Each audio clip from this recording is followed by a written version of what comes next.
Bismillahirrahmanirrahim. Assalamualaikum warahmatullahi wabarakatuh. Alhamdulillah, untuk hari ini kita akan melanjutkan materi berkaitan tentang ragam hias di Indonesia. Nah, adapun tema untuk kesempatan kali ini kita akan membahas mengenai ragam hias Indonesia pada masa klasik Hindu-Buddha.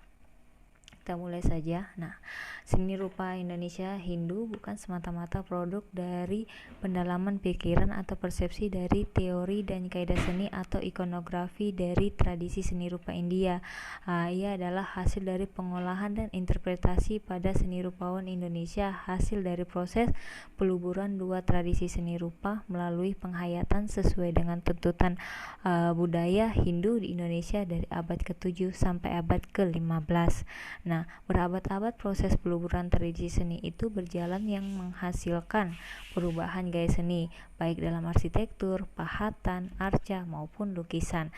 Nah, berbagai teori dan kaidah seni rupa yang berasal dari pusat-pusat kesenian di India dengan tuntunan ajaran agama Buddha dan Hindu telah menjiwai para seni rupawan Indonesia. Nah, kegiatan dalam seni ialah untuk menjamin kelangsungan hidup beragama berdasarkan tata kehidupan masyarakat agraris Indonesia yang menempatkan raja dan keluarganya sebagai penguasa tertinggi sederajat dengan dewa.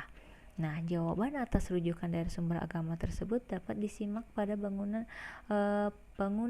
pahatan, patung dan lukisan pada zaman kerajaan Hindu. Nah, candi adalah peninggalan dari bangunan Indonesia Hindu yang tidak hanya mencerminkan nilai-nilai keindahan yang dicapai oleh para ahli bangunan Indonesia, tapi juga keluasan wawasan seni yang didukung oleh peluburan dua unsur budaya yang berbeda tradisinya. Nah, para ahli bangunan yang dibantu oleh para pemahat andalan melaksanakan tugas mereka untuk mengabadikan kekuasaan raja melalui karya seni berdasarkan ketentuan dalam ajaran agama.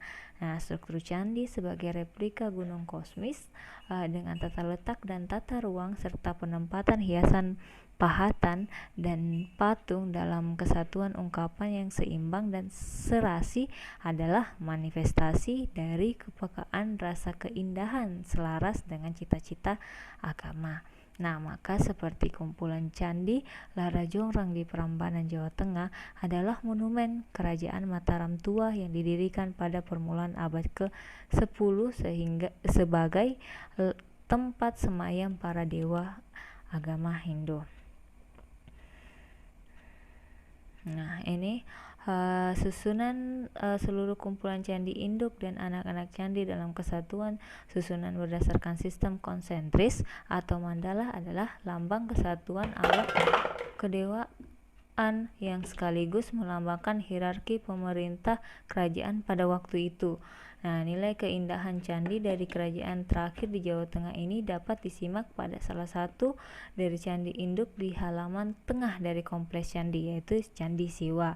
Nah, dari candi ini tampak jelas bagaimana tiap unsur dari struktur candi saling berpadu dan mencapai tingkat kematangan seni bangunan dalam mengembangkan tradisi arsitektur Hindu selama kurang lebih 3 abad.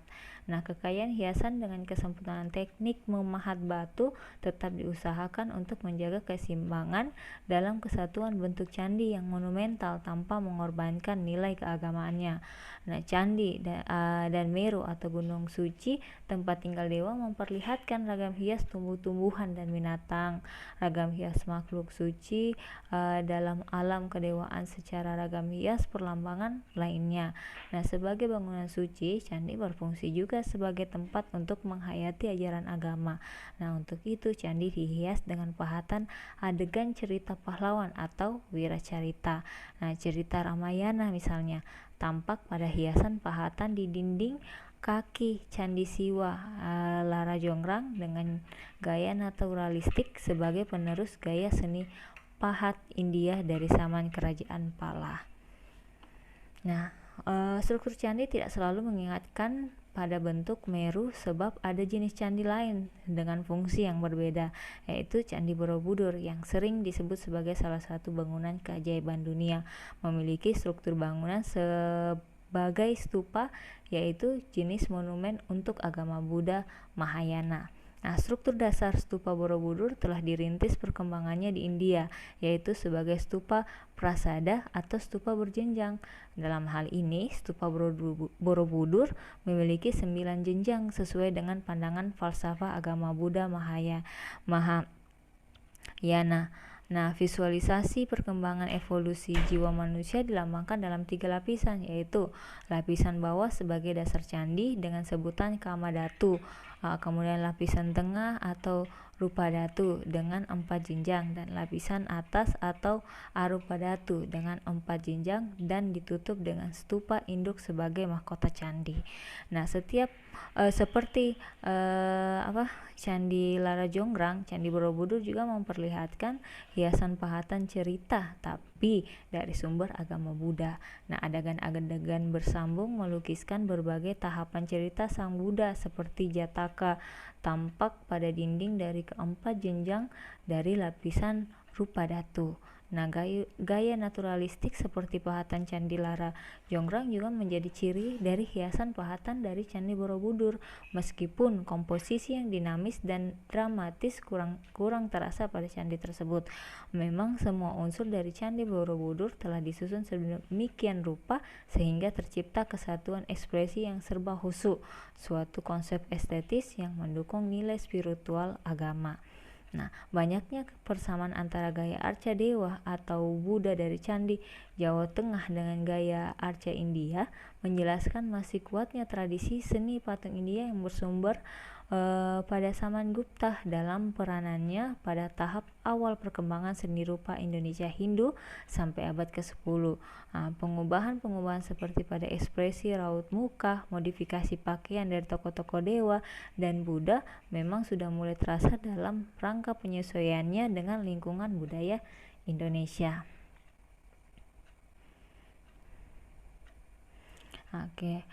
Sejak pusat kerajaan pindah dari Jawa Tengah ke Jawa Timur, gejala-gejala perubahan tradisi seni rupa India yang telah dijelaskan sebelumnya makin terasa.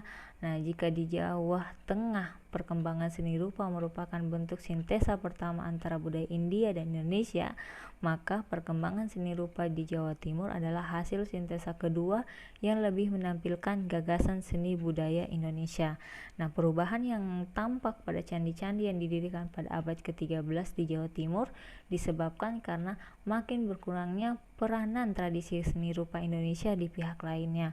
Nah, perkembangan candi adalah hasil proses transformasi budaya dengan pengandalan pada tradisi seni yang telah terbentuk sejak lama di Indonesia. Nah, identitas ini jelas tampak pada struktur candi yang telah menyimpang dari tradisi candi dari Jawa Tengah. Nah, kemudian perubahan yang mencolok tampak pada struktur candi yang cenderung lebih ramping dengan perubahan pada bagian kaki, tubuh, dan atap candi. 3 bagian yang merupakan kesatuan dari candi sebagai lambang gunung kosmis. Nah, bagian kaki dari Candi Jawa Timur yang rata-rata berjenjang dengan atap candi yang makin meninggi seperti menara memberikan kesan dari seluruh struktur candi lebih langsing jika dibandingkan dengan Candi Jawa Tengah. Nah, bagian kaki Candi Jago dari Saman Singasari atau Candi Induk Panataran dari Saman Majapahit memiliki beberapa jenjang dengan denah yang berbeda. Maka bidang-bidang dari tiap jenjang kaki ini menjadi pusat penempatan hiasan. Nah, baik hiasan arca maupun hiasan pahatan. Nah, kerusakan pada bagian atap dari kebanyakan candi Jawa Timur diduga karena penggunaan bahan yang lekas rusak seperti batu bata atau kayu, suatu tradisi baru dalam pembangunan candi yang pengaruhnya terdapat pada arsitektur Bali klasik. Nah, karena penggunaan bahan batu bata itulah maka sebagian besar dari candi-candi Jawa Timur banyak yang tidak berbekas atau rusak. Nah, penggunaan batu bata ini pula yang berpengaruh pada cara menghias candi, yaitu dengan teknik tempelan seperti hiasan pada pura di Bali. Arsitektur Bali klasik yang meneruskan tradisi arsitektur Majapahit juga tampak pada tata letak bangunan dalam kesatuan kompleks pura, di mana bangunan utama terdapat di halaman belakang. Nah, sistem penyusunan kompleks bangunan semacam ini yang berbeda dengan sistem mandala seperti yang telah dikemukakan sebelumnya tampak pada kumpulan candi Panataran. Nah, kecenderungan gaya wayang dengan stilasi bentuk tokoh cerita pada hiasan Candi Jawa Timur menunjukkan tradisi baru dalam seni hias sejalan dengan perubahan struktur candi tersebut. Nah, jadi perubahan hiasan ini diartikan sebagai tampilnya kembali tradisi seni hias pra-Hindu yang sudah lama dikenal di Indonesia. Tidak hanya pada stilasi bentuk, tapi juga dalam pengisian bidang hiasan yang penuh dan padat. Sangat terasa peranannya dari tradisi seni hias Indonesia. Nah, kenyataan ini juga dapat disimak pada teknik pahatan yang relatif lebih rendah jika dibandingkan dengan pahatan hiasan Candi Jawa Tengah. Adegan cerita Ramayana yang dipahat pada Candi Induk Panataran adalah contoh adanya perubahan tersebut. Nah, sejalan dengan perubahan konsep hias tersebut, tampil juga motif-motif hias Indonesia asli seperti meander, tumpal, dan motif gunungan.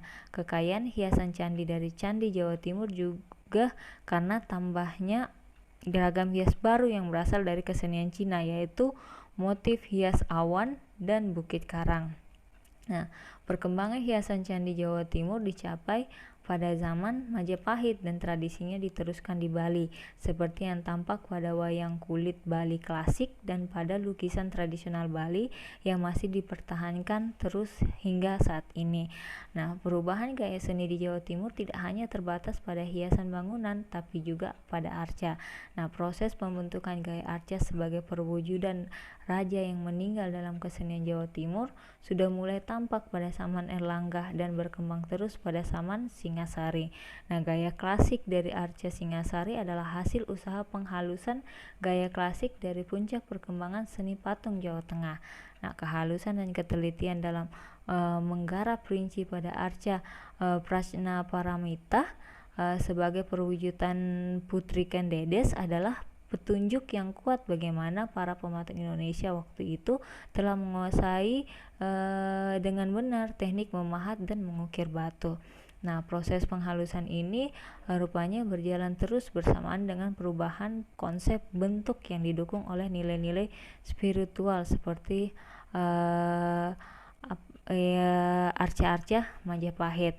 Nah, proses transformasi budaya pada zaman Majapahit terasa benar pengaruhnya pada perubahan ikonografi yang menghasilkan jenis ekspresi arca dewa sebagai perwujudan raja yang meninggal. Nah, arca raja-raja Majapahit dengan wajah serta pakaian yang khas Indonesia lebih bernafaskan magis monumental dengan komposisi yang statis frontal dalam suasana yang serba gaib. Nah, tampilnya sinar yang menyelubungi seluruh tubuh sebagai lambang kesucian atau kesaktian adalah salah satu petunjuk dari ikonografi baru dari seni patung Majapahit yang nantinya tampil kembali pada lukisan Bali klasik. Nah, dicapainya unsur-unsur baru dalam seni patung Majapahit menjelaskan adanya proses regenerasi dalam perkembangan terakhir dari seni rupa Indonesia Hindu dengan konsep seni tradisi lama. Nah, tradisi baru yang tampak pada perkembangan seni patung Majapahit ialah kebutuhan untuk membuat arca dari bahan tanah liat yang tidak ada pada perkembangan seni patung sebelumnya. Nah, kebiasaan membuat benda dari tanah liat untuk keperluan hidup sehari-hari adalah tradisi dalam masyarakat petani. Nah, tradisi ini rupanya hidup kembali pada zaman Majapahit yang menghasilkan benda-benda gerabah atau terakota seperti periuk, belanga, kendi, jambangan, termasuk juga arca-arca berukuran kecil. Nah, dari benda-benda tersebut terasa adanya pengaruh dari kesenian Cina dan Champa. Nah, betapa pentingnya arca terakota itu karena fungsinya selain sebagai hiasan bangunan juga sebagai dokumen visual budaya Majapahit. Realisme baru dari boneka terakota ini menjelaskan perwujudan tokoh-tokoh yang pernah hadir di pusat kerajaan Majapahit. Nah, mungkin untuk seni ragam hias masa klasik Hindu-Buddha cukup sampai di sini. Kurang dan lebihnya mohon dimaafkan. Wassalamualaikum warahmatullahi wabarakatuh.